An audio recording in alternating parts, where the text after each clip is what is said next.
দেখলাম মানে অনেকজন দেখলো, অনেকগুলো আঙ্কেল দেখলো। আন্টিরা দেখার পরে কইতেছে ওখানে তো গুলি লাগছে, হয়তো এখানে গুলি লাগছে।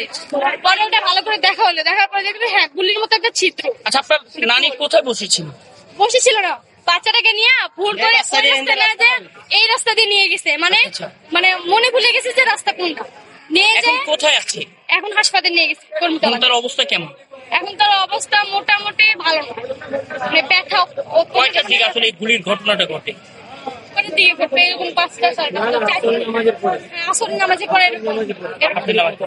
নাম কি তার? জোসনা। বয়স কত? বয়স 65। উনি কি করতেন? মানে যে মানে উনি পেশায় কি করতেন? পেশায় কিছু ঠিক আছে। আসছে, এখন আসার পরে অনেকক্ষণ ধরে ফোন দেখতেছি। পর হঠাৎ করে নানি গেছে, নানি বাসায় যে কইতেছে আমার এখানে পেঁয়াজটা দুলে দিত, আমার এখানে কি জানি হয়েছে। পরে আমি দেখলাম যে পেঁয়াজ দুলে দিতে কইছে, হয়তো কিছু হয়েছে।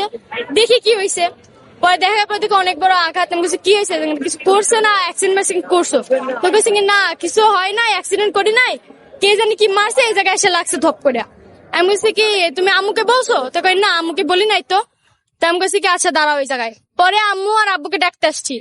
আয়শা, এখন আব্বু আমাকে বলতেছে নানির এখানে অনেক বড় খাম হয়ে গেছে, মানে আঘাত পাইছে, তাড়াতাড়ি বাসায় চলো। পরে বাসায় গেলাম। বাসায় যাওয়ার পরে আমাদের বাসাতে আমরা অনেকজন মিলে থাকি, মানে 7-8টা ঘর মিলে আমরা থাকি। পরে আন্টিগুলো দেখার পরে করতেছে ওখানে তো গুলি মারছে, হয়তো গুলি লাগছে। আমি আমার নানিকে বলছি তুমি কইছিলা? তখন কইতেছে আমি তো এদিক দিয়ে আসার বদলে আমি ভুল করে আর কি ওই রাস্তায় চলে গেছি। হট করে একটা গাড়ি আসলো, গাড়ি থেকে কি নাইমে কি করলো কিছু বুঝলাম না, এখানে এসে আমার লাগছে। তারপর আমি বাসায় আসছি। পরে এরকম বিষয়, পরে জানানো হইলো, আঙ্কেল টাঙ্কেল গেল।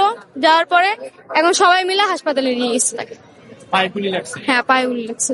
আপনার কি হয়? নানি শাশুড়ি হয়। নানি সাথে একটু পানি খেয়ে